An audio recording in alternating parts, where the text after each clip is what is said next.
मित्रों नमस्कार। आज हम सब भारत की जनगणना के विषय में संक्षिप्त अध्ययन करेंगे। जनगणना एक महत्वपूर्ण कार्य है और भारत में प्रारंभ में भी जनगणना कार्य किया जाता रहा। देश के कई राजाओं ने जनगणना का कार्य अपने अपने राज्यों में किया है। तत्कालीन साहित्य में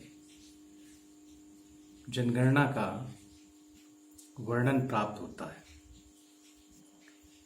कौटिल्य के अर्थशास्त्र में भी जनगणना का वर्णन हमें मिलता है। अबुल फजल के आईने अकबरी में भी जनगणना का वर्णन मिलता है। वैसे विश्व में सबसे पहले 1749 में स्वीडन में जनगणना कार्य किया गया। ब्रिटेन में वर्ष 1801 में जनगणना की गई और प्रथम स्वतंत्रता संग्राम के बाद 1857 प्रथम स्वतंत्रता संग्राम के बाद जब भारत में ब्रिटिश राज्य आया तो वर्ष 1872 में लॉर्ड मेयो के कार्यकाल में भारत की पहली जनगणना की गई। यद्यपि ये जनगणना पूर्ण जनगणना नहीं कही गई क्योंकि देश के कई क्षेत्रों में जनगणना का कार्य नहीं किया गया था। वर्ष 1881 में लॉर्ड रिपिन के कार्यकाल में विधिवत रूप से जनगणना कार्य प्रारंभ हुआ। प्रति दशक जनगणना कार्य 1881 से प्रारंभ हुआ। वर्ष 2011 में देश की 15वीं और स्वतंत्रता के बाद 7वीं जनगणना की गई।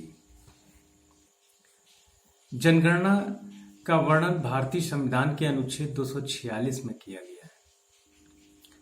यह समवर्ती सूची का विषय है और 7वीं अनुसूची की प्रविष्टि संख्या 69 में इसका वर्णन किया गया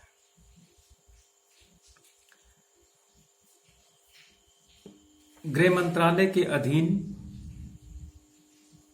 जनगणना विभाग के महारजिस्ट्रार एवं जनसंख्या आयुक्त के नेतृत्व में जनगणना कार्य किया जाता है और राज्यों में जनगणना निदेशक के द्वारा कार्य किया जाता है। क्षेत्रीय स्तर पे उपनिदेशक होते हैं और जिला कलेक्टर डीएम और जनगणना की सबसे अंतिम श्रृंखला की कड़ी प्रगणक होते हैं। ये प्रगणक हर घर में जाकर के जनगणना कार्य करते हैं। जनगणना की 2 विधियां हैं। पहली डी फैक्टो यथार्थ पद्धति, तथ्य सिद्ध पद्धति। इस पद्धति में जनगणना की निर्धारित तिथि को जो व्यक्ति जिस स्थान पे होता है उसकी गणना उस स्थान पे कर ली जाती है। और दूसरी डिज्यूर अयथार्थ पद्धति, इसमें निर्धारित तिथि को उस व्यक्ति की गणना उसी स्थान पे की जाती है जहां पे उसका स्थायी निवास है। यद्यपि उस तिथि को यदि वो कहीं और दूसरी जगह पर भी है फिर भी उसकी गणना स्थायी निवास पे ही की जाती है। भारत में दोनों पद्धतियों का प्रयोग किया जाता है।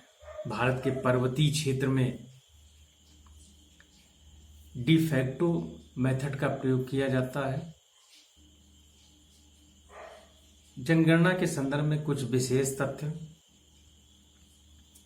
कि देश की विधिवत जनगणना वर्ष 1881 से प्रारंभ हुई और उस समय जनगणना आयुक्त डब्ल्यू.सी. प्लाउडेन थे। वर्ष 1921 को महान विभाजक वर्ष कहा जाता है, क्योंकि वर्ष 2011 और 2021 के बीच में सबसे कम वृद्धि हुई। इस बीच महामारी के कारण से जनसंख्या में कमी आई थी। 2 दशक वर्ष 1911 से वर्ष 1921 और वर्ष 2001 से वर्ष 2011 की अवधि में ही जनसंख्या वृद्धि कम हुई है। देश में जातिगत जनगणना वर्ष 2011 में त्रिपुरा में की गई थी। वर्ष 2011 की जनगणना में पहली बार राष्ट्रीय जनसंख्या रजिस्टर तैयार किया गया था। वर्ष 2011 की जनगणना का कार्यकाल 9 फरवरी 2011 से 28 फरवरी 2011 थी। संदर्भ तिथि 1 मार्च 2011 की रात्रि 00 थी। वर्ष 2011 की जनगणना के अंतिम आंकड़े वर्ष 2013 में प्रस्तुत किए गए। 30 अप्रैल 2013 में प्रस्तुत किए गए।